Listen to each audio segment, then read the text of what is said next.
ಬಳ್ಳಾರಿ ನಗರದಲ್ಲಿ auto gas ಸಮಸ್ಯೆ ಮುಂದುವರೆದಿದೆ. ಆಟೋಗಳ ಸಂಚಾರ ಸ್ಥಗಿತವಾಗಿದೆ. ಗ್ಯಾಸ್ ಇಲ್ಲದೆ 5-6 ಕಿಲೋಮೀಟರ್ ಆಟೋ ತಳ್ಕೊಂಡು ಬರ್ತಾ ಇದ್ದಾರೆ ಚಾಲಕರು. ಬಳ್ಳಾರಿ ನಗರದಲ್ಲಿ ಆಟೋ ಗ್ಯಾಸ್ ಸಮಸ್ಯೆ ತೀವ್ರಗೊಂಡಿರುವಂತದ್ದು. 5-6 ಕಿಲೋಮೀಟರ್ ಆಟೋಗಳನ್ನು ತಳ್ಕೊಂಡು ಬರ್ತಾ ಇದ್ದಾರೆ ಆಟೋ ಚಾಲಕರು. ಸುಗೋಸ್ನೊಂದಿಗೆ ಬಾಣಂತಿಯ ಕುಟುಂಬಸ್ಥರು ಅಳಲನ್ನ ತೋಡ್ಕೋತಾ ಇದ್ದಾರೆ. ಆಸ್ಪತ್ರೆಗೆ ಹೋಗಬೇಕಾಗಿದ್ದವರು ಅವರಿಗೆ ಇಂಧನದ ಬರ ತಟ್ತಾ ಇದೆ. ಬಳ್ಳಾರಿ ನಗರದಲ್ಲಿ ಆಟೋ ಗ್ಯಾಸ್ ಸಮಸ್ಯೆ ಹೆಚ್ಚಾಗಿರುವಂಥದ್ದು. ಬಾಣಂತಿಗೂ ಕೂಡ ಹಸುಗೂಸನ್ನ ಗೊತ್ತಿರುವಂತ ಬಾಣಂತಿ ಕುಟುಂಬಸ್ಥರು ಅಳಲನ್ನ ತೋಡ್ಕೊತಿದ್ದಾರೆ. ಆಸ್ಪತ್ರೆಗೆ ಹೋಗ್ಬೇಕಾಗಿರುತ್ತೆ ಅವರು ಆಟೋದಲ್ಲಿ. ಇಂಧನದ ಬರ ಎಲ್ಲಿವರೆಗೂ ತಟ್ತಾ ಇದೆ ಅಂತ ನೋಡ್ತಾ ಹೋದ. ಬಾಣಂತಿ ಹೊಲಿಗೆ ಬಿಚ್ಚೋಕೆ ಅಂತ ಹೋಗ್ಬೇಕಾಗಿತ್ತು, ಪರದಾಡ್ತಾರ ಅವರು.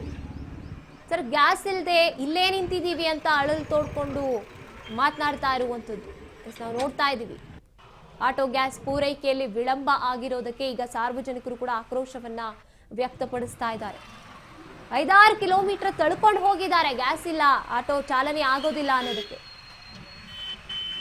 ಆ ಬಾಣಂತಿಯನ್ನ ಆಸ್ಪತ್ರೆಗೆ ಕರ್ಕೊಂಡು ಹೋಗ್ಬೇಕಾಗಿರುತ್ತೆ. ಅವರು ಅಲ್ಲೇ ಕಾದು ಕೂತ್ಕೊಂಡಿರ್ಬೇಕಾಗುತ್ತೆ, ಗ್ಯಾಸ್ ತುಂಬಿಸೋವರೆಗೂ ಆಟೋ ಮುಂದಕ್ಕೆ ಹೋಗಲ್ಲ ಅನ್ನೋ ಕಾರಣ.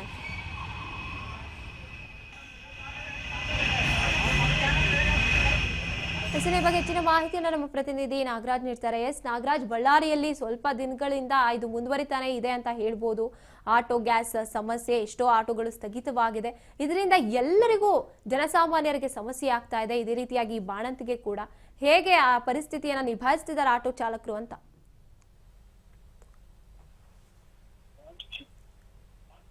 ನಾಗರಾಜ್, ಧ್ವನಿ ಕೇಳಿಸ್ತಿದ್ಯಾ?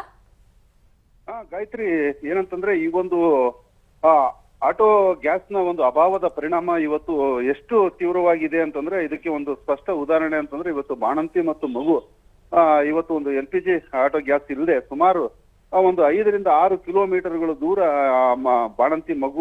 ಬಾಣಂತಿಯನ್ನ ಮತ್ತೆ ಮಗುವನ್ನ ಕೂರಿಸ್ಕೊಂಡು ಆ ಡ್ರೈವರ್ ಆಟೋವನ್ನ ತಳ್ಳುಕೊಂಡು ಒಂದು ಬಳ್ಳಾರಿಯ ಗಾಂಧಿನಗರದಲ್ಲಿ ಇರ್ತಕ್ಕಂತ ಒಂದು LPG ಆಟೋ ಗ್ಯಾಸ್ ಬಂಕಿಗೆ ತಗೊಂಡು ಬಂದಿರ್ತಕ್ಕಂಥದ್ದು. ಅಲ್ಲಿಗೆ ಬಂದ ಸಂದರ್ಭದಲ್ಲೂ ಕೂಡ ಅಲ್ಲಿ ಏನಂದ್ರೆ 100 ಆಟೋಗಳು ಕ್ಯೂನಲ್ಲಿ ನಿಂತಿರ್ತಕ್ಕಂಥದ್ದು. ಆ ಒಂದು ಸಂದರ್ಭದಲ್ಲೂ ಕೂಡ ಅವರಿಗೆ ಅಲ್ಲಿ ಗ್ಯಾಸ್ ಸಿಗದೆ ಅವರು ಪರದಾಡ್ತಾ ಇರ್ತಕ್ಕಂಥದ್ದು ನಿಜಕ್ಕೂ ಕೂಡ ಒಂದು ಮನ ಕುಲುಕುವಂತ ಒಂದು ದೃಶ್ಯ ಆಗಿತ್ತು ಅಂತಾನೆ ಹೇಳ್ಬೋದು. ಯಾಕಂದ್ರೆ ಬಳ್ಳಾರಿಯ ಬಿರು ಬಿಸಿಲಿನಲ್ಲಿ ಬಾಣಂತಿ ಆಟೋದಲ್ಲಿ ಮಗು ಜೊತೆ ಕೂತಿರ್ತಕ್ಕಂಥದ್ದು, ಅಷ್ಟು ದೂರದಿಂದ ಅದನ್ನ ತಳ್ಕೊಂಡು ಬಂದಿರ್ತಕ್ಕಂಥದ್ದು, ಮತ್ತೆ ಅಲ್ಲಿ ಬಂದಂತ ಸಂದರ್ಭದಲ್ಲೂ ಕೂಡ ಅವರಿಗೆ ಆಟೋ ಗ್ಯಾಸ್ ಸಿಗದೇ ಇರ್ತಕ್ಕಂಥದ್ದು.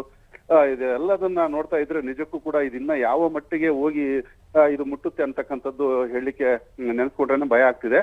ಏನಂತಂದ್ರೆ ಅವರು ಬಾಣಂತಿ ಏನಿದ್ದಾರೆ, ಅವರು ತಮ್ಮ ಏನು ಆಪರೇಷನ್ ಸಂದರ್ಭದಲ್ಲಿ ಆದಂತ ಒಂದು ಹೊಲಿಗೆಯನ್ನು ಹಾಕಿದ್ರು, ಆ ಸ್ಟಿಚಸ್ ಅನ್ನ ಬಿಡಿಸ್ಲಿಕ್ಕಾಗಿ ಇವತ್ತು ಬಂದಿದ್ರು. ಆದ್ರೆ ಈ ಒಂದು LPG ಗ್ಯಾಸ್ ನ ಅಭಾವದ ಸಂಕಷ್ಟಕ್ಕೆ ಅವರು ಕೂಡ ಇವತ್ತು ಗುರಿಯಾಗಿದ್ದಾರೆ ಅಂತಾನೆ ಹೇಳ್ಬೋದು. ಧನ್ಯವಾದ ನಾಗರಾಜ್ ನಿಮ್ಮೆಲ್ಲ ಮಾಹಿತಿಗಾಗಿ. ಬಾಣಂತಿಗೆ, ಆ ಶಿಶುವಿಗೆ ಸಮಸ್ಯೆ ಉಂಟಾಗ್ತಾ ಇರುವಂತದ್ದು ಬಿರು ಬಿಸಿಲು ಅಲ್ಲಿ ಬಳ್ಳಾರಿಯಲ್ಲಿ. ಮೊದಲೇ ಹೇಳಬೇಕು ಅಂದ್ರೆ ಎಷ್ಟೋ ಆಟೋ ಚಾಲಕರುಗಳು ಅದನ್ನೇ ನಂಬ್ಕೊಂಡಿರ್ತಾರೆ. ಅವರು ಈಗ ಸ್ಥಗಿತವಾಗಿದೆ, ಆಟೋಗಳು ಚಾಲನೆಯನ್ನೇ ಮಾಡ್ತಾ ಇಲ್ಲ ಅಂತ ಹೇಳ್ಬೋದು.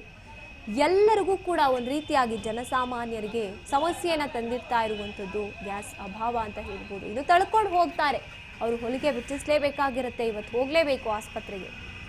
ಗ್ಯಾಸ್ ಸಿಗುತ್ತೆ ಅಂತ ತಳ್ಕೊಂಡು ಹೋಗ್ತಾರೆ, CNG ಗ್ಯಾಸ್ ಹಾಕಿಸ್ಕೊಳ್ಳೋಣ ಅಂತ. ಆದರೆ ಅಲ್ಲಿ ಸ್ಟಾಕೇ ಇರೋದಿಲ್ಲ. ಇದೇ ರೀತಿಯಾಗಿ ಎಷ್ಟೋ ಆಟೋಗಳು ಸಾಲುಗಟ್ಟಿ ನಿಂತಿರುವಂಥದ್ದು. ಎಷ್ಟೋ ಜನ ಆಟೋ ಚಾಲನೆಯನ್ನೇ ಸ್ಥಗಿತಗೊಳಿಸಿದ್ದಾರೆ. ಜೀವನ ನಡೆಸೋಕೆ ಕಷ್ಟ ಆಗ್ತಾ ಇದೆ, ಆಕ್ರೋಶಗೊಳ್ತಿದ್ದಾರೆ ಆಟೋ ಚಾಲಕರುಗಳು.